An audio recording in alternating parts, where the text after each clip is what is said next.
Lugha ya Kiswahili lugha mtambuka. Hii kutazama kwa jicho la tatu. Jicho la tatu ni lipi? Jicho la tofauti na macho mawili ambayo yanatazama katika ukawaida. Yaani tukisema bwana Rwambano kazi yake ya utangazaji tuitazame kwa jicho la tatu. Maana tutazame nyuma ya utangazaji wa Rwambano, Nyuma ya utangazaji wangu utazame jicho la tatu. Nyuma ya utangazaji wa Rwambano kuna kitu gani? Kipi kinapelekea afanye hivi na hivi na hivi? Yes, kufanya kuchambua au kulitazama ziada. Kwa ziada. Yes. Kulitazama jambo kwa ziada. Sasa inawezekana pengine sakata la dabi limeonyesha kuna mapungufu katika bodi ya ligi makubwa. Makubwa sana, na nitakwambia machache.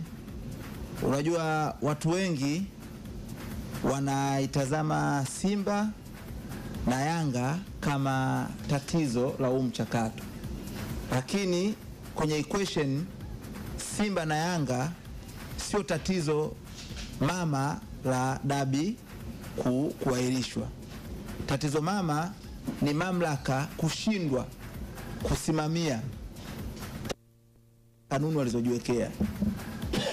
Yaani custodian wa kanuni ameshindwa kusimamia kanuni. Hali ya chanzo ni Simba kushindwa kutimiziwa takwa la kikanuni la kufanya mazoezi kabla, siku moja kabla ya mchezo. Ni takwa la kikanuni ambalo mamlaka ilipaswa ihakikishe Simba wanatimiziwa hilo takwa la kikanuni, lakini mamlaka pia imeshindwa kulihendo jambo hili kwa namna ambayo inafaa kuweza kunusuru mustakabali mrefu ambao unalinda maslahi ya watu wengi. Nikikwambia Rwambano, kutokana na mapungufu ya bodi ya ligi pengine na TFF, si ndivyo? Wameathiri imani ya kiuongozi, imani ya kibiashara na imani ya mashabiki wa mchezo wa mpira wa miguu Tanzania kutokana na aina yao ya uendeshaji. Ukiathiri imani, especially labda tuseme eneo la kibiashara, maana yake nini? Maana yake ipo siku benki ya NBC inashirikiana na partner ambaye mambo. Azam Media itaona ni riski kushirikiana na partner ambaye kusimamia kile ambacho amekubaliana na wanachama wake ni issue. Kwa unapoathiri imani kwa sehemu kubwa, unaathiri mnyororo wa thamani ambao ndo msingi wa biashara ambao unafanywa na TFF na bodi yake ya ligi. Kwa hiyo hili sakata limeonyesha namna gani bodi haina meno mbele ya wanachama wake na haina meno katika kutekeleza aidha kanuni walizojiwekea ama kutekeleza yale waliokubaliana.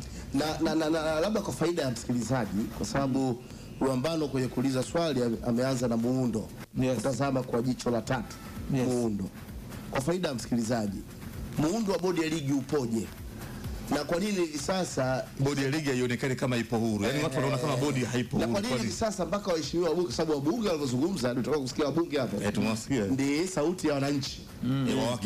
Wawakilishi wale. Jambo limezungumzwa hadi bunge. Kwa nini sasa hivi na hasa baada ya sakata la Yanga na Simba mchezo kutofanyika?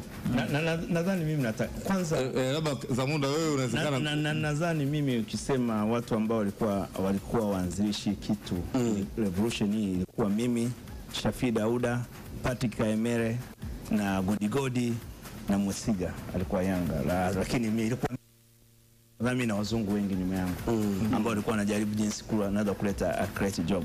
Tatizo namba moja kwenye mpira wa Tanzania ni viongozi. Unajua kuna siku moja yule kocha wa Mtibwa na kocha wa Dodoma sasa hivi alisema viongozi wengi wa Yanga wa Tanzania wengi ni wajanja. Hawajui kanachofanya. Sisi ile revolution ilikuwa kubwa. Tenga alikuwa anaogopa pressure. kwa sababu tulikuwa kidogo vijana, tuna nguvu nini, mimi niko rasta, so ilikuwa ni nguvu nyingi sana. Tenga tukafanya mikutano, na bahati nzuri tukapata mzungu kutoka Royal kutoka England kuvolunteer anaitwa Paul Jones. Tukawa na msimamo, tukakubaliana Tenga akasema tuanzishe kamati ya ligi ili tuelekee huko tunakotaka kwenda. Na hii kamati ilivyoingia akamchagua Mheshimiwa Rais na Kaburu.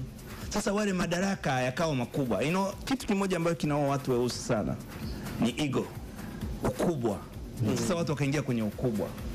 Hiyo ni 2012. Nadhani naona anasubiri na hii kitu ambacho huyu mzungu aliandika vizuri. Hao kama na vilabu vipate faida na vipate. Sasa hapo nakuuliza, baada ya hapo kwa hiyo nataka kutuambia Rahim, iliundwa kamati ndio ikapinduliwa kuwa bodi au ndio ikabadilishwa jina? Hamna kitu kimoja. Hata Yanga wanaosema wanaandika barua kushtaki bodi, lakini hakuna kitu kinaitwa bodi ya ligi. Ni kamati kama kamati ya mashindano, kamati imebadilishwa bodi ya ligi. Na hakuna kitu kinaitwa bodi ya ligi, ni kamati ambayo imebadilishwa. Na hapo ndio tunatakiwa muanze kuwa hakuna kitu kinaitwa bodi ya ligi. Kwa sababu bodi ya ligi tulikuwa tunataka jenga ambayo inamilikiwa kama sehemu nyingine duniani. Inamilikiwa na vilabu vya daraja la kwanza na daraja la pili na Premier League. Basi kama hivyo tatizo liko kwa vilabu. Ndio nilikuwa nakwambia, wajua wanataka nini? Unajua kuna kitu kimoja hapa. Unajua kuna mtoto, kuna sasa hivi maisha kama kufanya biashara PowerPoint au kufanya Instagram. Unajua unaweza kwenda Hyatt ukajipiga picha hivi ukafikiria huko pale wakati unakaa Manzese kama mimi au Shekirango. Ndio hiyo. Sasa viongozi wengi wa mpira wamekuwa ni washamba. Kwa sababu wengi wakisafiri nini wakuwa kama yani wanakuwa kama watoto wadogo, kwa sababu ukipata ile ego ya kuingia pale ndani wanakuwa wanajisahau hiyo kakaa VIP ukafanya. That's a big problem. Na kwa sababu sisi hatuangalie matatizo yake. Tatizo la kwa mamoja ni kwa sababu hata mimi ningekuwa na mshauri Mheshimiwa Waziri. Namba moja ana mandate yote, kwa sababu wote tumesajiliwa sheria moja, Afrika Lioni, Yanga, TFF tuko pale. So ana mandate kwa sababu mpira ni public domain. Hakuna mtu anayemiliki. Yaani ilimradi wewe uende pale wape polisi uwe na usajili wa kampuni wa usajili wote wape polisi report, utafanya fujo. Hakuna mtu akwambia. Ndio maana Marekani sasa hivi kila mtu anaanzisha ligi yake. Franchise mtu anakaa. Sasa anachokwambia hapa haiwezi kuwa vurugu. Sisi not vurugu kwa sababu tumefuata sheria za nchi. Sasa hapa mimi ningekuwa Mheshimiwa Waziri, namba moja ningefanya kikao. Nawaita viongozi wa TFF. Na naambia kwa sababu ile mandate ambayo ni kama waziri wa michezo, baraza la michezo anasema vipi? Sasa hivi nawapa 6 months ya vilabu vyote na TFF. Au mwaka mzima lazima muwe na body, independence board ambayo inajitegemea. Baada hapo Yanga walipo fine kwa sababu wamewekeza pesa, na tuombwe sisi wapenzi na waliouza karanga ni tuombwe msamaha. Baada hapo Yanga kikubali kulipwa na TFF gharama ilizoingia, mpira upigwe. Lakini Yanga angalau mimi nimependa sana kwa sababu sisi tumeonewa sana. Wewe sasa unazungumza kama mimi Afrika Lioni hata jezi nimeshavuliwa uwanjani. So hii inakuwa ni mwanga, kwa sababu ukija kufanikisha mpira Tanzania, revolution moja nitafanywa na mtu mmoja tu. Revolution ya mpira kupata bodi ya ligi. Hii jambo la Yanga itafungua mambo mengi. Lakini kumbuka sisi hata mahakama ya michezo hatuna. Yaani timu kama imetoka Karagwe kule kwetu Mreba. Itaenda kasi. Sasa ni time hapa hata wabunge nadhani mungefanyia semina. Nyinyi msifanyaga semina hizo. Mungeenda pale Dodoma mkafanyia semina. Wangeangalia hapa Kenya iwepe kamati Yundo mahakama ya usuluhishi wa michezo ambayo inashughulika na michezo yote. Na tutalipa mtu kutoka Bukoba, sasa atalipa faini hiyo, atakwenda pale mtu utamtoa Karagwe aende chama cha mpira cha wilaya ya Bukoba vijijini. Kule Karagwe aende Swiss. Zamunda vile ambacho nimekuelewa. Na mchakato wa kamati ambao kwa sasa inaitwa bodi ya ligi. Usiite bodi ya ligi, ndio hapo mnakosea nyinyi. Kamati kwa hivi sasa inavyoitwa Hamna kamati, is not official. Wewe Rahim unawezekana utambue. Samani kidogo, sio Rahim. Ukienda Afrika Lioni utaona usajili wake huko baraza la michezo. Au ukienda Rwambano Enterprise utaenda imesajiliwa Blera. Mtu ambaye na mandate ya hiyo kitu ni mtu mmoja tu. CEO wa mpira wa Tanzania ni Alfred Kidau. Katibu mkuu. Mtendaji mkuu. Kama bodi ingekuwa imesajiliwa kila kitu, angekuwa anakaa na bishana. Si unaona hata South Africa wanabishana, bwana haya mashindano mwezi kwa lazima tufanye hivi, au wanakaa kama na kitu kizuri, kwa sababu TFF baada itapata percent zake na kila. Lakini kama ligi ingekuwa inamilikiwa na vilabu, hawezi kumchagua, lazima we too much potential, ukatae usikatae. Tunasamani hapo. Ukiwa na bodi inayojitegemea lazima mvoti, mtumie akili tu. Unaweza kuvoti mkamweka Mohamed Dewji pale.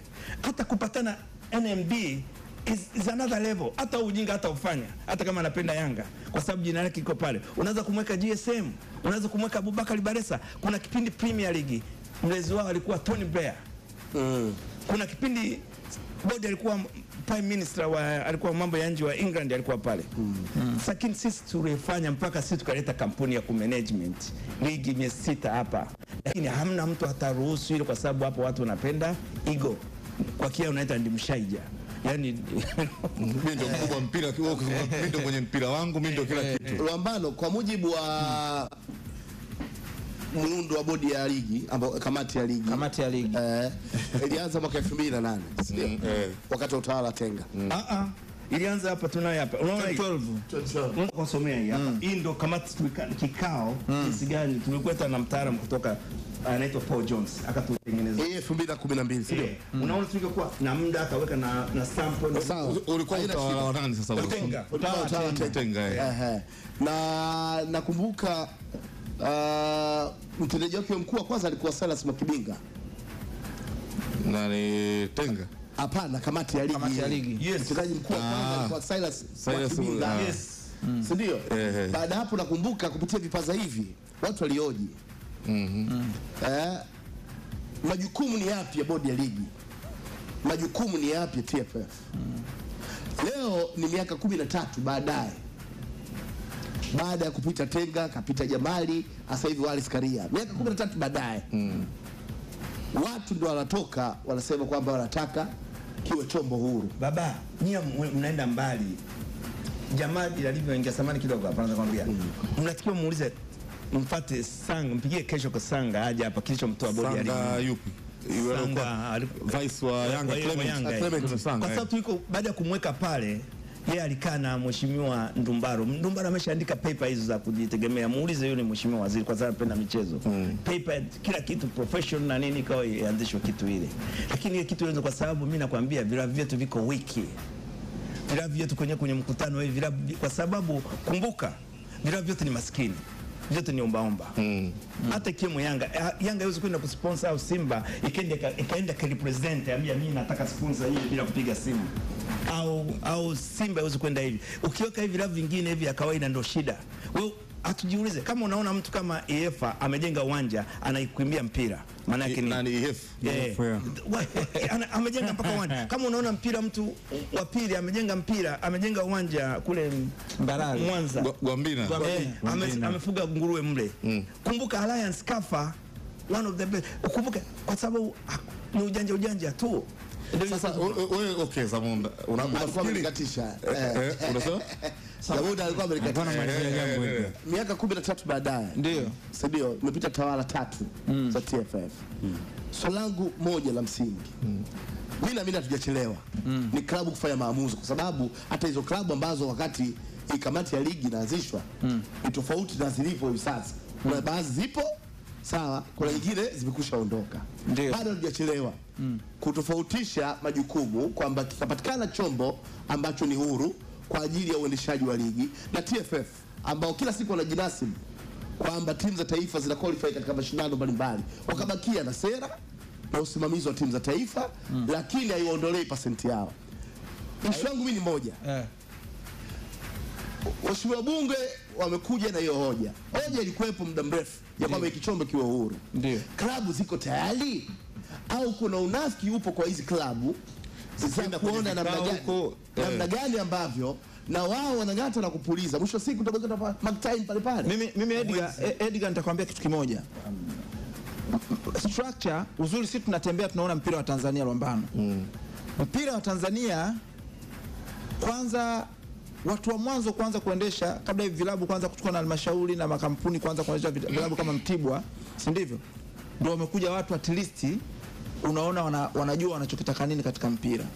Lakini wengi walikuwa masela ambao wameingia kwenye nini? Kwenye mpira. Masela ni mashabiki wa vibibizee vya Kariakoo.